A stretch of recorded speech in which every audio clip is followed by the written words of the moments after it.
Nobuhle Prince is the lead member for the MK party in the Higher Education and Training Committee. That's the portfolio committee in Parliament, also joining us this evening. Good to have your time, sir. So far we've spoken to 3 of your colleagues in Parliament who are very happy that the Minister of Higher Education has seemingly fallen on her sword. What does the MKP make of the announcement from President Ramaphosa's office this evening? I was asking you for the MKP's position on the news tonight that Minister Nobuhle Nkabane is out of the Higher Education Department. No, actually, as the MKP party, we believe that this was a long overdue removal. We would have been the first party, by the way, to have sent concerns to the portfolio committee chairperson on the 12th of May on this particular matter when it surfaced, I think, a night before on social media. So it's long overdue. A lot of damage has been done in the process of waiting for this removal. But we're also concerned with the fact that it was the ministry, not just the minister alone, but there were 2 deputy ministers. They should have been, intervening where they could when the minister was making all these very, very wrong decisions of appointing ANC-aligned people to be people that are entrusted to lead the futures of young people of this country. So we feel it was a long overdue process.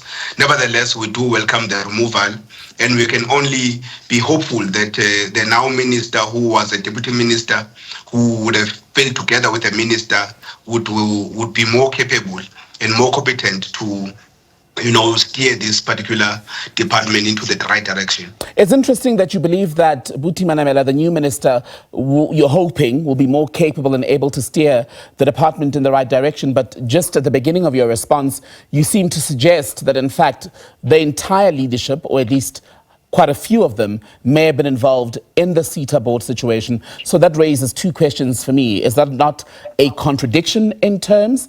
And B, why do you believe that Manamela will be able to perform better than Nkabane in the role? And do you divorce him from what we've seen happen? Is there any proof, perhaps, that others were involved? No, look, the assumption is that those deputizing the minister work together with the minister, even though they do not hold the same executive authority as the minister, but they should be aware of what is happening in the department because they are deputy ministers. They should play some role that is significant in ensuring that they shape the direction of the department. So I'm not saying we have confidence in the now minister who was the deputy minister then. In fact, in our submissions as the MKP party, would have made it very clear that we do not have confidence in the entire ministry because all these wrong things that are happening, they are also in the same ship that is steering the department. And to go further, we also had raised serious concerns over serious allegations that have to do with the Director General of the same department. So there are a number of concerns that we've submitted as the MKP party regarding this matter of the removed Dr. Nkabane, and now obviously the new Minister of Higher Education and Training being Buti Manamela. So what should happen next as per the MKP's position, and do you think that this department will be able to be fixed during this particular administration? No, we are clear that we'll continue to do what we need to do in Parliament and as the official opposition in Parliament to ensure that those that are given executive authority or executive power are held to account, and they come to account before the portfolio committee and Parliament at large by all means necessary. We'll continue to scrutinize them.